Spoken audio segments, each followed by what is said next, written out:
ताज़ा तरीन अपडेट्स के मुताबिक अमेरिका ईरान कशीदगी बदस्तूर जारी है। सदर ट्रंप ने इसराइल लुबनान जंग बंदी को मजीद 3 हफ्ते के लिए बढ़ाने का ऐलान किया है, जबकि ईरान ने अमरीकी ब्लॉकेड के खिलाफ सख्त मौक़िफ़ अपनाया है।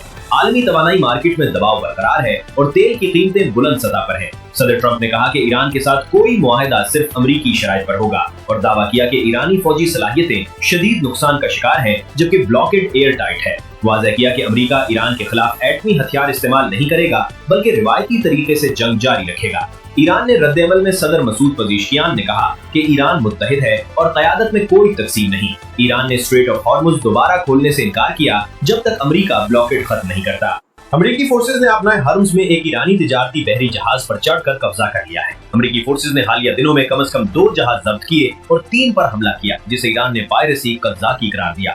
ईरानी फौज ने उसे बहरी कज़ाकी करार देते हुए जवाब देने का ऐलान किया है। ईरान ने कहा कि वो अपनी खुद मुख्तारी का दिफा करेगा और किसी भी अमरीकी हमले का जवाब देगा। ट्रंप का ऐलान, इसराइल लुबनान जंग बंदी मजीद 3 हफ्ते के लिए बढ़ा दी गई। लुबनान में ताज़ा सूरत हाल के मुताबिक लोग जनूबी लुबनान में तबाहशुदा इलाकों में वापस जा रहे हैं, मगर इसराइली हमलों की इत्तलात अब भी मौजूद हैं। ट्रंप ने कहा कि वो जल्द ही इसराइली वज़ीर-ए-आज़म नेतन्याहू और लुबनानी सदर के साथ 3 फरीकी मुलाकात करेंगे। 3 फरीकी मुलाकात का मतलब है कि अमेरिका, इसराइल और लुबनान एक साथ बैठकर अमन और जंगबंदी के अगले इक़दामात पर बात करेंगे। पाकिस्तान सालिसी की कोशिशों में शामिल है और इस्लामाबाद में मुज़ाकरात के लिए नया राउंड तजवीज़ किया गया है। ताहम ईरान ने अमेरिका पर नेक नियती की कमी का इल्जाम लगाया और मुज़ाकरात में शिरकत की तस्दीक नहीं की।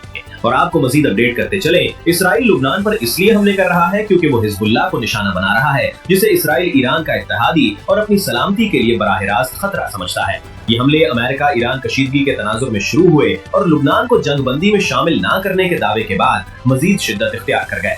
इसराइल का मौक़िफ़ है कि इसके हमले सिर्फ हिजबुल्लाह के ढांचे पर हैं, जैसे रदवान फोर्स के हेडक्वार्टर्स, मिसाइल इंफ्रास्ट्रक्चर, इंटेलिजेंस मराकिज़ और बहरी फ़ज़ाई यूनिट्स। इसराइल हिजबुल्लाह को ईरान का प्रॉक्सी समझता है, जो इसराइल के खिलाफ सरहदी हमले करता है।